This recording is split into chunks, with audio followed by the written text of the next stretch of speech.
Good morning, students. Today we will just start chapter 5 of class 8th. The name of the chapter is Coal and Petroleum.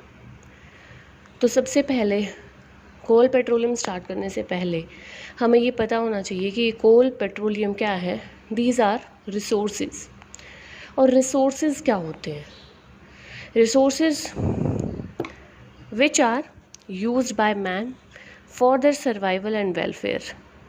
मतलब कि जो भी human beings अपनी survival के लिए या अपने वेलफेयर के लिए, अपने बेनिफिट के लिए यूज़ करता है, वो होते हैं resources.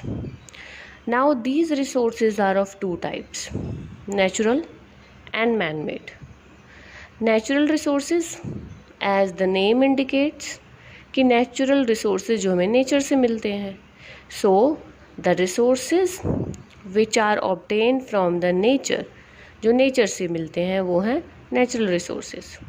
For example air, water, soil, minerals etcetera. ये सब क्या होते हैं? नेचुरल रिसोर्सेज, क्योंकि ये सारी चीज़ें हमें कहाँ से मिलती हैं? नेचर से मिलती हैं. सेकेंड है मैन मेड, जिनको हम एक तरह से हम आर्टिफिशियल रिसोर्सेज भी बोलते हैं. ये क्या होते हैं? The resources which are made by human beings. मतलब अपने ही वेलफेयर के लिए अगर ह्यूमन बींग्स किसी चीज़ को एज रिसोर्स यूज़ कर रहा है तो उनको हम क्या कहते हैं? Man made resources. अब हम सबसे पहले नेचुरल रिसोर्सेज के बारे में पढ़ेंगे कि नेचुरल रिसोर्सेज कितने टाइप के होते हैं. Natural resources are of two types. First is exhaustible और सेकंड है इनएग्जॉस्टिबल. तो सबसे पहला एग्जॉस्टिबल नेचुरल रिसोर्सेज. क्या होते हैं एग्जॉस्टिबल? देखो नाम बताता है एग्जॉस्ट, तो जहाँ पर एग्जॉस्ट वर्ड आ जाए इसका मतलब वो कैसे रिसोर्स हैं जो कि एग्जॉस्ट हो जाएंगे, बहुत जल्दी ख़त्म हो जाएंगे. ठीक है, एग्जॉस्ट होना मतलब एक तरह से फिनिश होना, तो वो क्या होंगे? फिनिश हो जाएंगे. So the resources which are present in limited quantity in nature, मतलब नेचर में लिमिटेड क्वांटिटी में है और अगर हम उनको वेस्ट करेंगे, अगर हम उनको मींस बिना यूज़ के भी वेस्ट करेंगे तो वो क्या होंगे? एक टाइम पर ख़त्म हो जाएंगे, एग्जॉस्ट हो जाएंगे. इसीलिए हम उनको क्या कहते हैं? Exhaustible natural resources.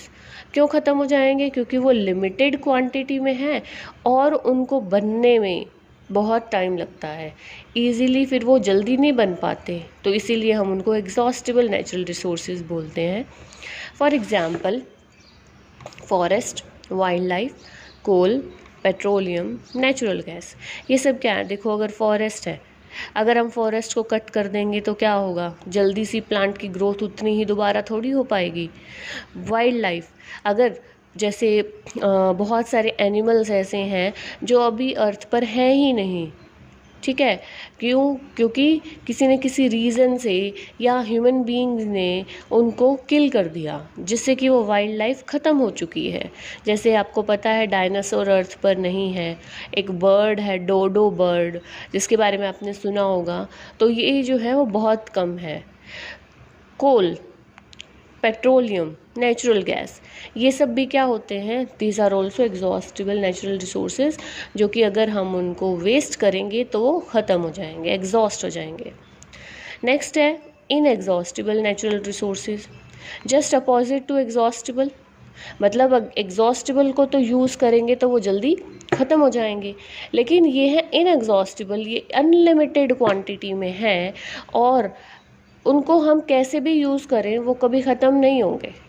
ठीक है, so the resources which are present in unlimited quantity in nature, unlimited quantity में है and they cannot be exhausted by human activities. Human activities से वो एग्जॉस्ट भी नहीं होंगे, ख़त्म भी नहीं होंगे. For example sunlight and air. Sunlight, daily हमें इतनी सनलाइट मिलती है, हम कैसे भी यूज़ कर सकते हैं, एग्जॉस्ट थोड़ी हो रही है वो. सेम ऐसे ही एयर, एयर पोल्यूट हो सकती है बट एयर ख़त्म नहीं हो सकती. ठीक है, मतलब ह्यूमन एक्टिविटीज़ से एयर का नेचर चेंज हो सकता है, पोल्यूशन हो सकता है, बट ख़त्म नहीं हो सकती. इसीलिए एयर भी क्या है? इनएग्जॉस्टिबल नेचुरल रिसोर्स है. नेक्स्ट है फॉसिल फ्यूल्स क्या होते हैं। अब हमें जो मेन इस चैप्टर में पढ़ना है वो इन्हीं के बारे में पढ़ना है, कोल पेट्रोलियम के बारे में, क्योंकि चैप्टर का नाम ही कोल एंड पेट्रोलियम है। तो सबसे पहले कि फॉसिल फ्यूल्स होते क्या है। The fuels which were formed by decomposition. यहाँ पर वर्ड देखो डीकम्पोजिशन। डीकम्पोजिशन का मतलब क्या होता है, डीकम्पोजिशन मतलब ब्रेक डाउन, मतलब कि जो ब्रेक डाउन होगा किसका, remains of dead plants and animals. मतलब जो प्लांट्स और एनिमल्स डेड हो गए हैं उनको, उनकी डीकम्पोजिशन हो जाएगी, उनकी ब्रेक डाउन हो जाएगी। कहाँ पर, बरिड अंडर द अर्थ, मतलब अर्थ के नीचे जो दब गए हैं millions of years ago, they are called the fossil fuels. इसका मतलब क्या है कि फॉसिल फ्यूल्स कैसे बने, मिलियंस ऑफ ईयर्स अगो किसी न किसी रीज़न की वजह से जो एनिमल्स और प्लांट्स मिट्टी के नीचे यानी अर्थ के नीचे दब गए थे, तो वो उससे क्या हो गए, डीकम्पोज होकर वो फॉसिल फ्यूल्स में कन्वर्ट हो गए। आई थिंक समझ आ गया होगा।